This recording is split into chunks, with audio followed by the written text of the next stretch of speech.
Hello everyone, welcome to my channel. मैं शगुफ्ता और आज हम पढ़ेंगे पाचन तंत्र। पाचन तंत्र जो कि साइंस का टॉपिक है और साइंस आपकी 10 नंबर की आनी है। और पाचन तंत्र जो है ये आपके सिलेबस में भी है। सुपर टेट के सिलेबस में पाचन तंत्र एक टॉपिक दिया हुआ है, आप चाहें तो सिलेबस देख सकते हैं। और ये अच्छी बात है कि साइंस में आपका एक टॉपिक पाचन तंत्र भी है, क्योंकि पाचन तंत्र बहुत ज़्यादा इजी टॉपिक है। अगर थोड़ा सा भी ध्यान से पढ़ लें हम इसको तो बहुत इजी टॉपिक और बहुत बड़ा क्षेत्र भी नहीं है पाचन का। मुख से शुरू होता है पाचन, बड़ी आंत में जाके ख़त्म हो जाता है। तो ये पाचन की प्रक्रिया है, बस इतनी सी अगर ध्यान से पढ़ें तो बहुत ज़्यादा चीज़ें नहीं है। इसमें हमको एंजाइम पढ़ने हैं, इसमें हमको ग्रंथियाँ पढ़नी हैं और इसमें हमें सारी चीज़ों के कार्य पढ़ने हैं और कौन सी चीज़ें जो है किस चीज़ को में बदल देती हैं। ये सारी चीज़ें बहुत ज़्यादा टफ या डिफ़िकल्ट नहीं है, हमको बस ध्यान से पढ़ने की ज़रूरत है। और ग्रंथियों के टॉपिक पहले ही आ चुके हैं, ग्रंथियों के वीडियो पहले ही आ चुके हैं। आप जीके प्लेलिस्ट में जाके ग्रंथि वाले वीडियो ज़रूर देखें। वहाँ पे पेनक्रियाज ग्रंथि को मैंने यानी अग्नाशय को मैंने बहुत ही डीपली और बिल्कुल अलग से एक ही वीडियो में पूरे एक वीडियो में मैंने सिर्फ पेनक्रियाज को ही पढ़ाया हुआ है। ग्रंथि का पार्ट 3 वाला जो वीडियो है वो आप ज़रूर देखें। इसके साथ ही आप अंतःस्रावी और बहिःस्रावी जो ग्रंथियाँ उनमें भी आप ज़रूर पढ़ें, क्योंकि वहाँ पे मैंने थायराइड ग्रंथि को और पिट्यूटरी और टाइलिन वगैरह इन सब चीज़ों को मैंने बहुत डीपली पढ़ाया हो, जो कि उनमें से कुछ चीज़ें पाचन से रिलेटेड भी हैं। तो आप उनको भी ज़रूर देखें, क्योंकि आपका ये पाचन तंत्र छोटा सा टॉपिक है, आपको बिल्कुल इसको लाइटली नहीं लेना है और अच्छे से इसको पढ़ना है। तो आप 3 ही वीडियो हैं ग्रंथि के, आप उसको देख लें और ये आज का वीडियो और इसके बाद एक वीडियो और आएगा। तो कुल मिला के 5 वीडियो आपको देखने हैं और आपका एक टॉपिक बिल्कुल कंप्लीट हो जाना है और इससे बाहर से आपसे कुछ भी नहीं आएगा, क्योंकि आपको आज के वीडियो में मुख से लेके बड़ी आंत तक का सब कुछ पढ़ाया जाना है, कुछ भी नहीं छूटेगा। सारे एंजाइम पढ़ेंगे आप, सारे ग्रंथियाँ पढ़ेंगे, सारी चीज़ों के कार्य पढ़ेंगे और भी बहुत सारी चीज़ें पढ़ेंगे। 1 लाइनर है वीडियो, ये 1 लाइनर क्वेश्चन है, लेकिन एक्सप्लेन भी किया हुआ है। जहाँ पर एक्सप्लेन करने की ज़रूरत है जिन चीज़ों को, उन चीज़ों को बहुत अच्छे से मैंने बारीकी से यहाँ पे एक्सप्लेन किया है। और इसके बाद एक वीडियो और आएगा, वो भी 1 लाइनर होगा और सारी चीज़ें आपकी बिल्कुल कंप्लीट हो जाएंगी इन वीडियो से। मतलब इन वीडियो से जो पाचन तंत्र से रिलेटेड हैं, इनके बाहर से कोई भी क्वेश्चन आपसे नहीं पूछा जाएगा, क्योंकि यहाँ से कुछ और बचता ही नहीं है। सारी चीज़ें आपकी ले ली गई हैं, चाहे एंजाइम हो चाहे हार्मोन हो, क्योंकि जो पेनक्रियाज है उसमें एंजाइम और हार्मोन दोनों ही होते हैं, इसीलिए वो मिश्रित ग्रंथि है, मिश्र ग्रंथि है। तो सारी चीज़ें आपने बहुत बारीकी से पढ़ी हैं ग्रंथि वाले में भी और आज के वीडियो में भी आप पढ़ेंगे। कुछ भी बिल्कुल से नहीं छूटेगा, सारी मुख से लेकर बड़ी आंत तक की सारी प्रक्रिया, एक एक चीज़ को बहुत बारीकी से पढ़ेंगे। और इसमें बहुत ज़्यादा नहीं है कि हम चाहें जितनी भी बारीकी से पढ़ें, बहुत ज़्यादा वीडियो इसके नहीं बनेंगे, तो आपको बहुत ज़्यादा मेहनत करने की ज़रूरत नहीं है। बस ध्यान से आपको जो है ये 304 जो वीडियो हैं ये बस आपको देखने हैं।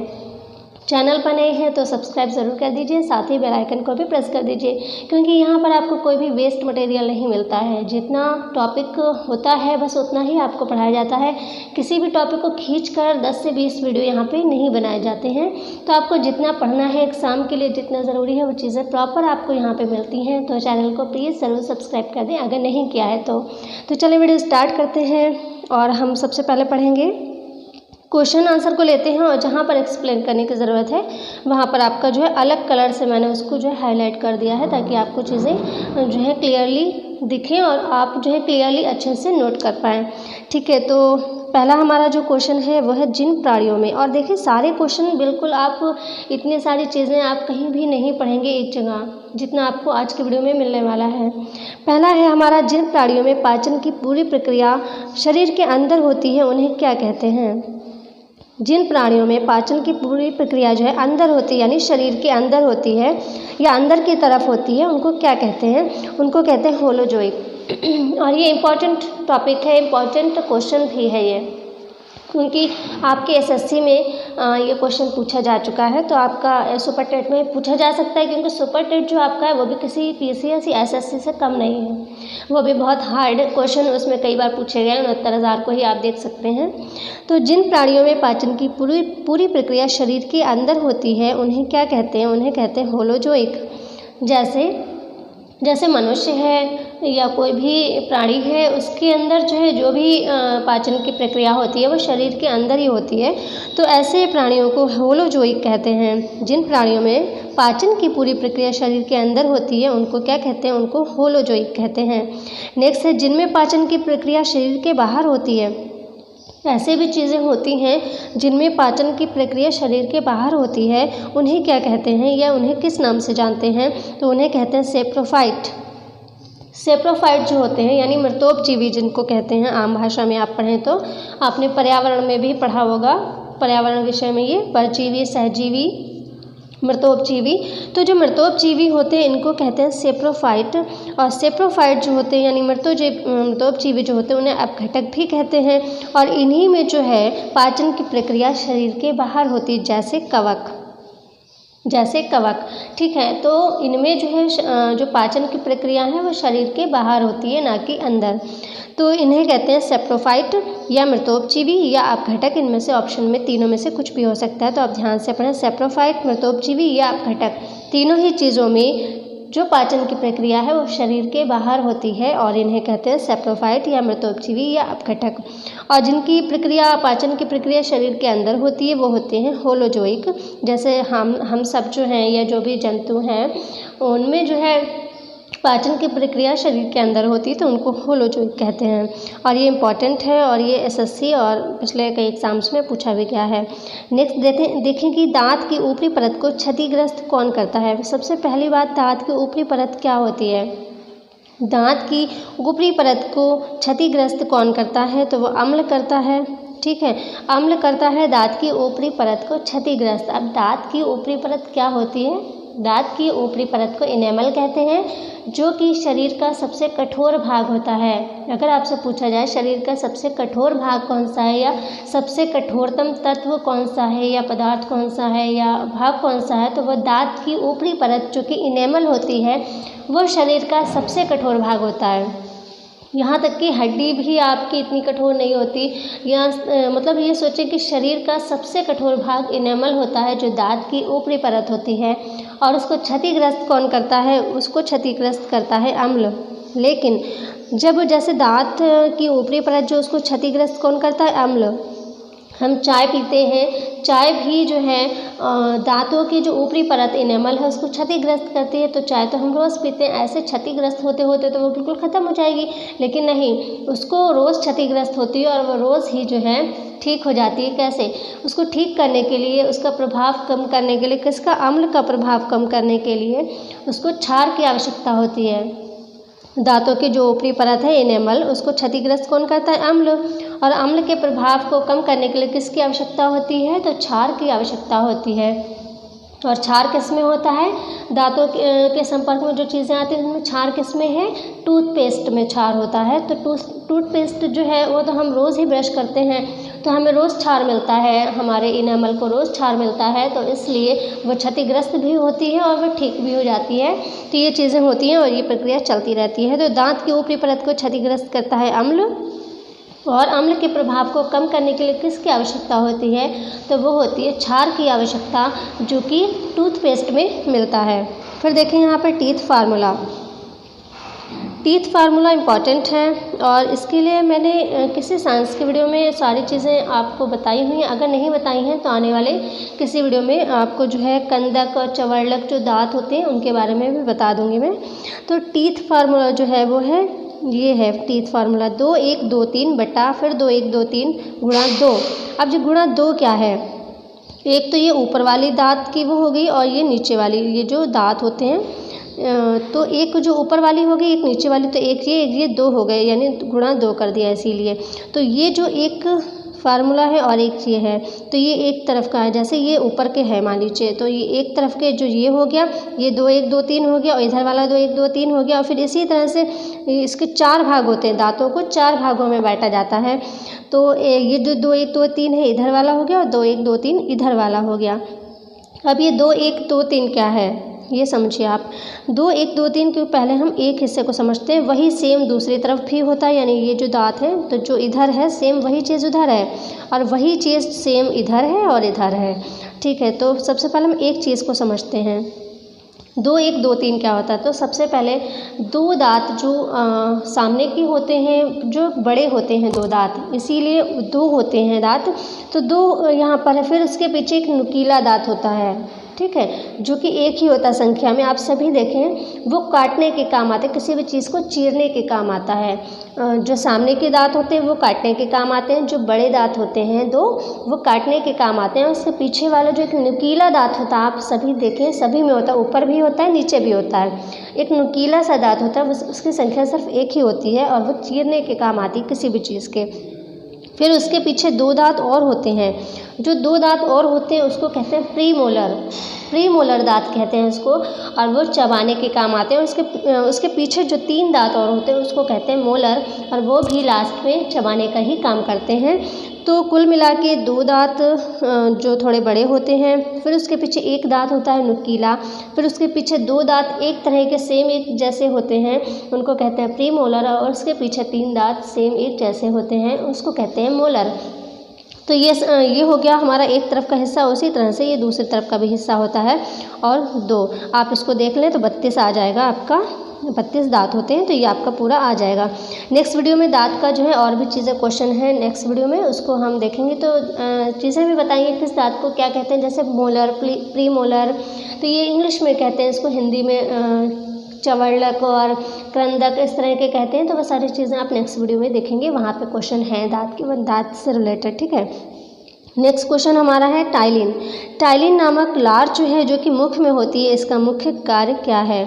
जब हम किसी भी चीज़ को मुंह में रखते हैं खाने के लिए तो हमारी लार जो ग्रंथियां हैं वो एक्टिव हो जाती हैं, और वहाँ से लगभग 3 प्रकार की जो है मुख्य 3 प्रकार की लार जो है निकलती हैं, जो कि खाने को जो है पाचन में सहायक होती हैं। और जो टाइलिन लार निकलती है उसका मुख्य कार्य क्या है, जीवाणुओं का भक्षण करना उसका मुख्य कार्य है। तो टाइलिन नामक लार जो है जो कि मुख में होती है, इसका मुख्य कार्य क्या होता है, इसका मुख्य कार्य है लाइसोजाइम नामक जीवाणुओं का भक्षण और कार्बोहाइड्रेट का पाचन। यहाँ से एक चीज़ ध्यान देने वाली ये है कि कार्बोहाइड्रेट का पाचन जो है ये मुख से ही स्टार्ट हो जाता है।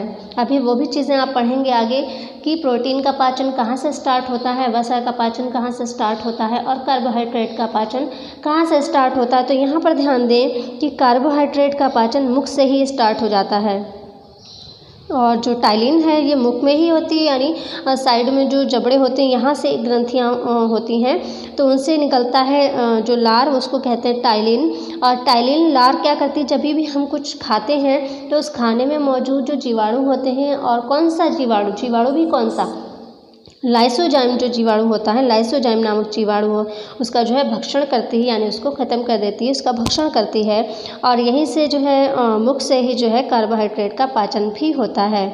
तो लाइसोजाइम नामक जीवाणु का भक्षण करती है टाइलिन, और कार्बोहाइड्रेट का पाचन भी यहीं से स्टार्ट हो जाता है। तो ये चीज़ आपको ध्यान रखनी है, टाइलिन का मुख्य कार्य है लाइसोजाइम नामक जीवाणुओं का भक्षण। नेक्स्ट देखें, किस अंग में भोजन का पाचन नहीं होता। आपके 4 ऑप्शन दिए होंगे, यकृत दिया होगा, यकृत नहीं दिया होगा यहाँ पे, ठीक है, क्योंकि यकृत भी ऐसा है जो पाचन में भाग नहीं लेता। तो आपका यकृत तो ऑप्शन में नहीं होगा, या तो ग्रास नली होगी या यकृत होगा, एक चीज़ होगी। बाकी 3 ऑप्शन होंगे जो कि पाचन तंत्र में भाग लेते होंगे, जैसे आमाशय हो सकता है, जैसे कुछ भी पितरस लिख सकते हैं, या जो भी ऑप्शन में हो। तो आप देखें किस अंग में भोजन का पाचन नहीं होता, तो ग्रास नली में भोजन का पाचन बिल्कुल नहीं होता, और यकृत में भी भोजन का पाचन नहीं होता। यकृत भी भोजन को पचाने में भाग नहीं लेता, लेकिन वह कुछ हद तक सहायता करता है, जैसे वसा को छोटे छोटे टुकड़ों में तोड़ देता है, और पित्त रस जो है भेजता है मतलब आमाशय में उसको भोजन को पचाने में जो कि सहायक होता है।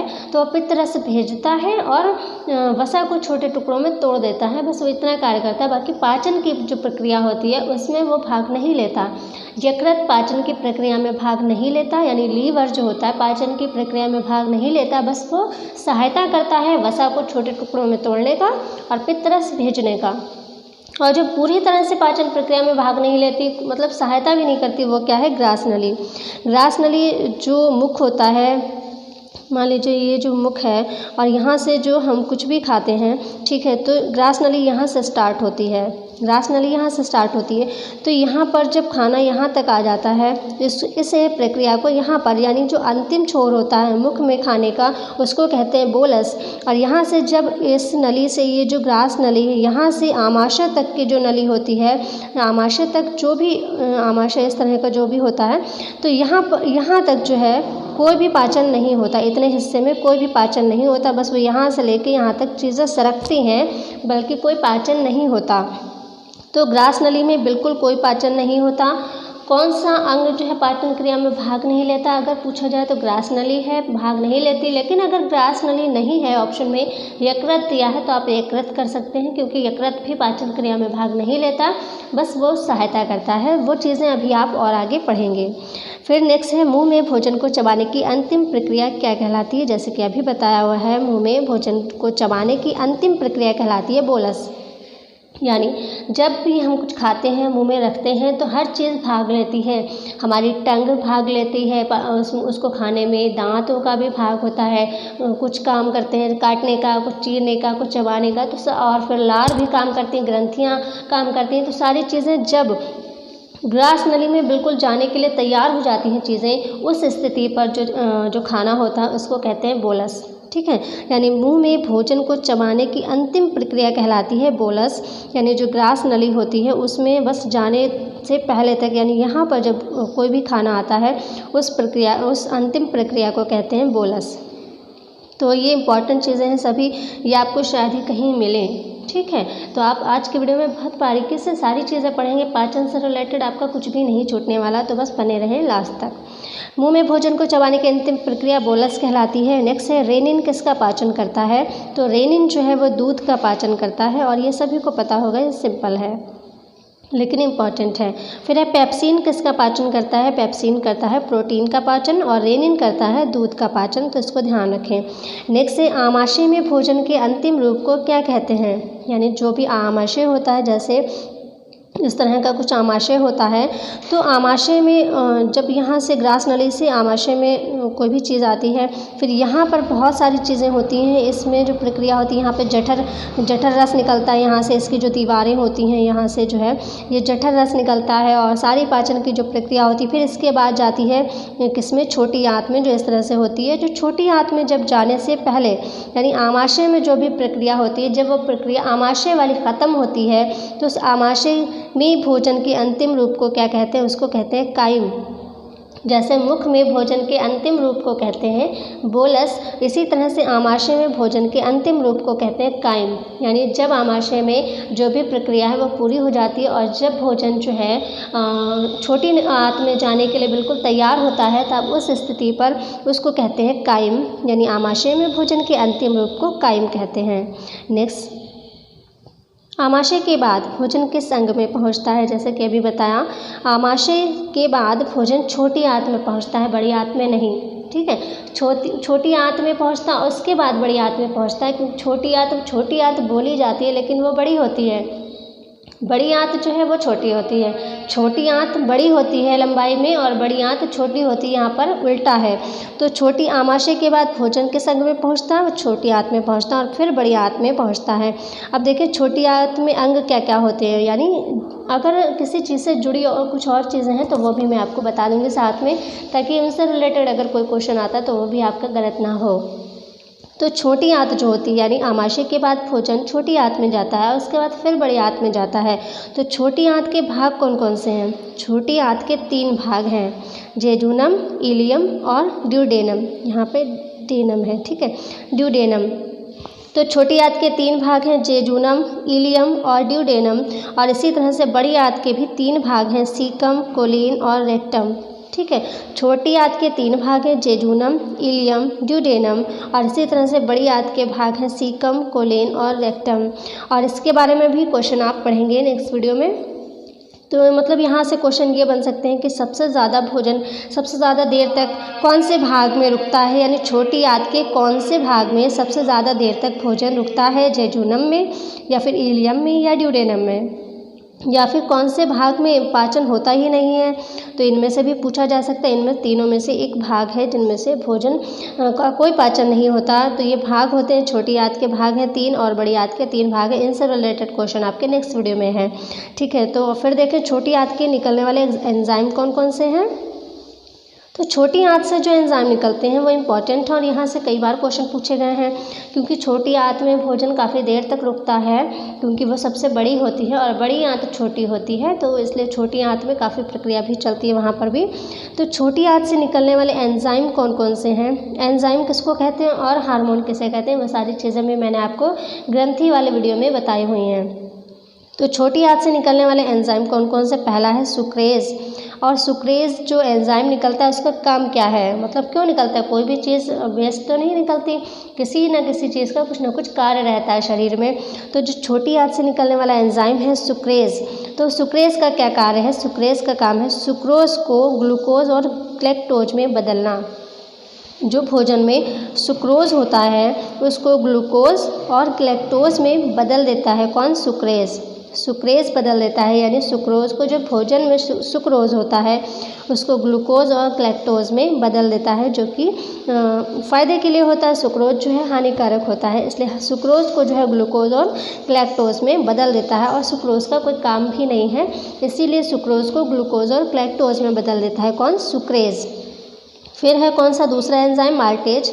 और माल्टेज क्या करता है, माल्टेज जो है माल्टोज को जो है वो ग्लूकोज में बदल देता है। जो भोजन में माल्टोज होता है उसको ग्लूकोज में बदल देता है कौन, माल्टेज।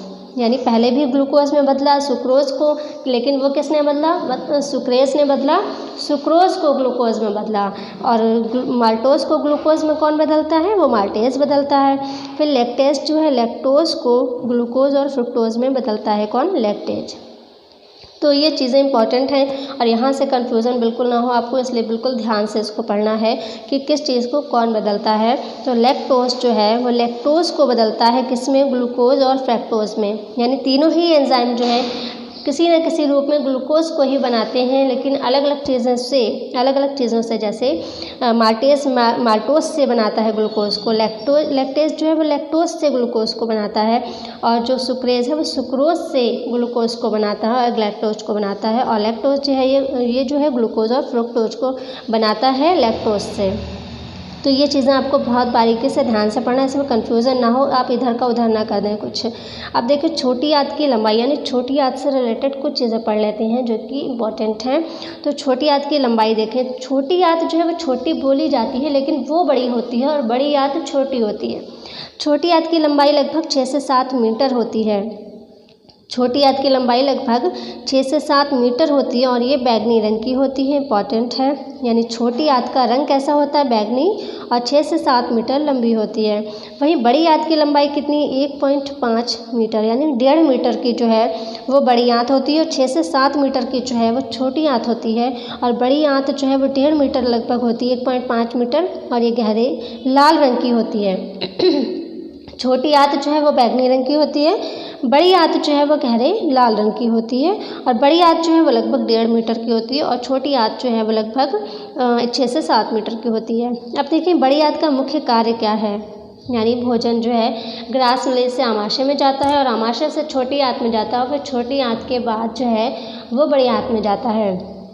तो भोजन जब बड़ी आंत में जाता है तो क्या होता है, बड़ी आंत का कार्य क्या है, बड़ी आंत का जो मुख्य कार्य है वो जल का अवशोषण, यानी जो भी खाना, जो भी पाचन के बाद जो भी वो उसकी जो बचा हुआ है उसमें से जो जल का है, जितना भी जल बचा हुआ उसको भी अवशोषित कर लेती है कौन, बड़ी आंत।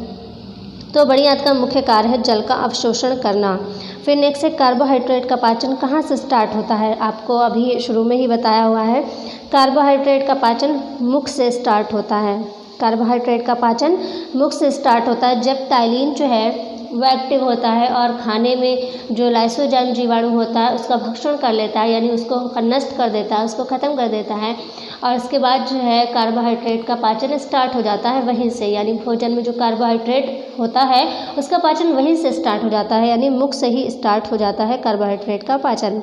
नेक्स्ट देखें प्रोटीन का पाचन कहाँ से स्टार्ट होता है, जो भोजन में प्रोटीन होता है उसका पाचन स्टार्ट होता आमाशय से, यानी वह मुख से होता हुआ ग्रास नली से जब आमाशय में आ जाता है तब प्रोटीन का जो है पाचन स्टार्ट होता है। कार्बोहाइड्रेट का पाचन जो है वो मुख से ही स्टार्ट हो जाता है और प्रोटीन का पाचन जो है वो आमाशय से स्टार्ट होता है। नेक्स्ट है वसा का पाचन कहाँ से स्टार्ट होता है, तो वसा का पाचन जो है छोटी आंत के हिस्से ड्यूडेनम से स्टार्ट होता है। ठीक है। तो वसा का पाचन जो है, जो भी भोजन में वसा होती है तो उसका पाचन आमाशय में भी नहीं होता। जब आमाशय से भोजन छोटी आंत में जाता है तब छोटी आंत के भी 3 हिस्से आपने पढ़े हैं अभी।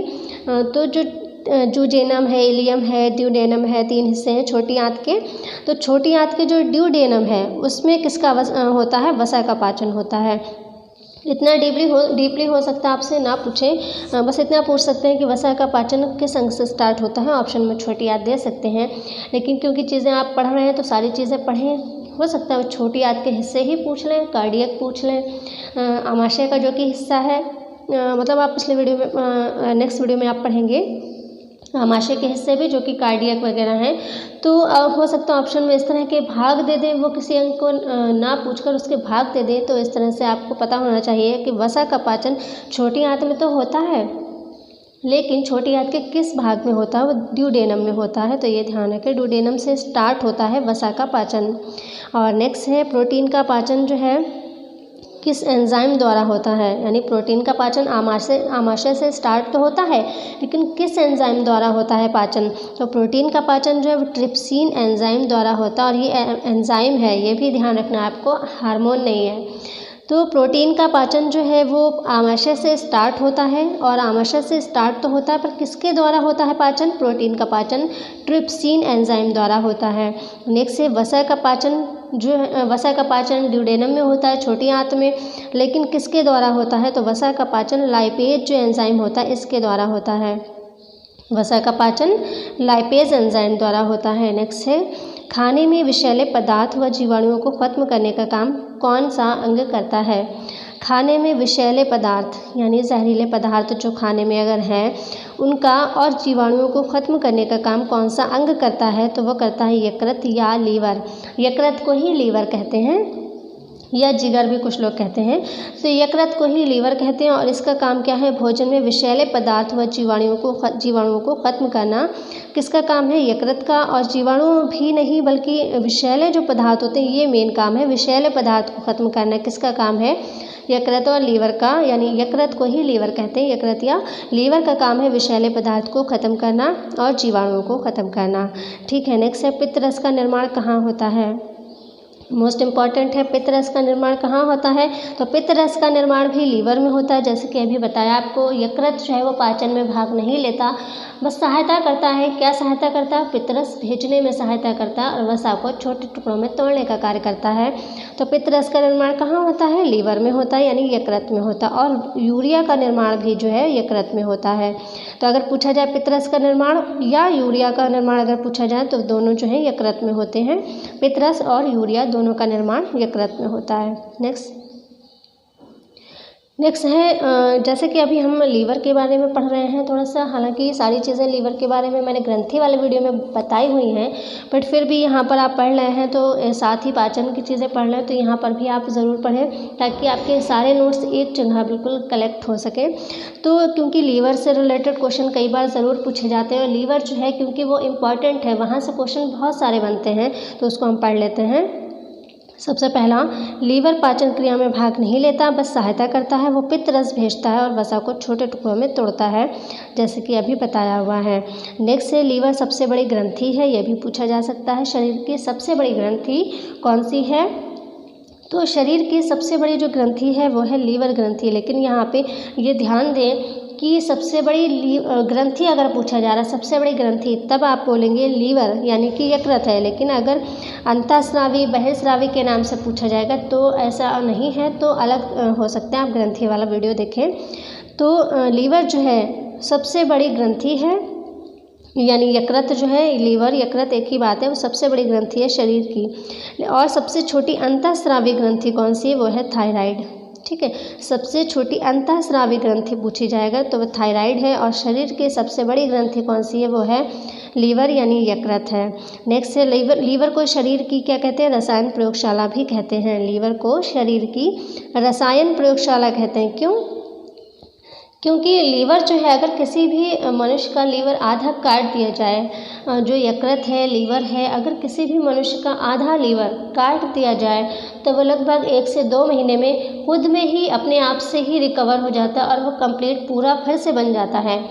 पूरे शरीर में सिर्फ एक लीवर ही है जिसके अंदर ये गुण होता है कि वो खुद से ही अपने जो है क्षतिग्रस्त अंगों को ठीक कर लेता है। कौन? यकृत। यकृत भी यानी लीवर भी क्षतिग्रस्त होता रहता है, तो अगर वो क्षतिग्रस्त हो जाता है तो वो खुद ही रिपेयर कर लेता है खुद को। और अगर किसी भी मनुष्य को लीवर ट्रांसप्लांट किया जाता है तो किसी दूसरे का जो लीवर लिया जाता है वो आधा ही लीवर लिया जाता है, आधा ही यकृत काट कर लिया जाता है और दूसरे के ट्रांसप्लांट कर दिया जाता है। 1 से 2 महीने बाद जिसका लिया जाता है उससे भी पूरा हो जाता है और जिसको लगाया जाता है उसका भी कंप्लीट पूरा हो जाता है। तो यकृत के अंदर ये गुण है। और यकृत बहुत सारी चीज़ों के जैसे जहर को जो है भक्षण करता है, यानी जो भोजन में अगर कोई जहरीले पदार्थ है तो उनका भक्षण करता है। कौन? लीवर। तो इस तरह से उसको जो है रसायन प्रयोगशाला कहते हैं, किसे? लीवर को। तो ये इम्पॉर्टेंट है। और लीवर ख़राब होने से पीलिया रोग होता है, ये भी इम्पॉर्टेंट है। पीलिया रोग का कारण क्या है? लीवर का ख़राब होना भी एक कारण है पीलिया रोग का, यानी लीवर के ख़राब होने से कौन सा रोग होता है? पीलिया रोग होता है। फिर है सबसे बड़ा आंतरिक अंग कौन सा है अगर पूछा जाए, या सबसे बड़ी ग्रंथि है वो भी यकृत है और सबसे बड़ा आंतरिक अंग भी जो है वो यकृत है, यानी लीवर। ठीक है, तो सबसे बड़ा आंतरिक अंग भी यकृत है और सबसे बड़ी ग्रंथि अगर पूछी जाए तो वो भी यकृत यानी कि लीवर है। फिर सबसे इम्पॉर्टेंट, लीवर या यकृत जो होता है उसका अध्ययन क्या कहलाता है? तो लीवर या यकृत का अध्ययन जो है वो हेपेटोलॉजी कहलाता है। अध्ययन सारे आपको पढ़ा दिए हैं, कौन सी अध्ययन जो है किस चीज़ का अध्ययन क्या कहलाता है, डीपली पढ़ाया हुआ है, सारे अध्ययन पढ़ाए हुए हैं, वहाँ से आप ज़रूर देखें, वहाँ पे मैंने बताया हुआ है। बट यहाँ पर सारी चीज़ें आप यकृत की पढ़ लें तो उसको भी मैंने यहाँ पर लिखा हुआ है।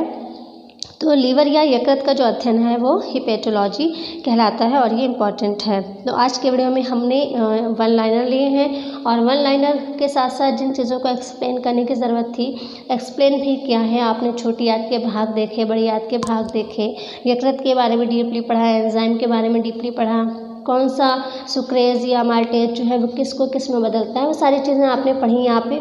नेक्स्ट वीडियो में भी हम वन लाइनर पढ़ेंगे, वहाँ पे भी अगर कुछ एक्सप्लेन करने की ज़रूरत होगी तो एक्सप्लेन किया जाएगा। और उसके बाद आपका पाचन तंत्र जो है, यानी नेक्स्ट वीडियो आने के बाद आपका जो पाचन तंत्र है वो एकदम बिल्कुल कंप्लीट हो जाएगा और इससे बाहर से आपसे कोई क्वेश्चन नहीं पूछा जाएगा, क्योंकि हमने जो मुख से लेकर बड़ी याद तक की सारी चीज़ें ली हुई हैं, सारे एंजाइम, सारे हार्मोन, सारी चीज़ें जो भी पाचन प्रक्रिया में भाग लेती हैं सभी को लिया हुआ है। तो यहाँ से कुछ भी नहीं छूटेगा, बस आपको सारे वीडियो को अच्छे से देखना है और अच्छे से नोट्स बनाने हैं। तो आज की वीडियो में इतना ही, उम्मीद है वीडियो अच्छा लगा होगा। अच्छा लगा हो वीडियो तो शेयर ज़रूर करिएगा। मिलते हैं नेक्स्ट वीडियो में, तब तक के लिए take care and bye bye.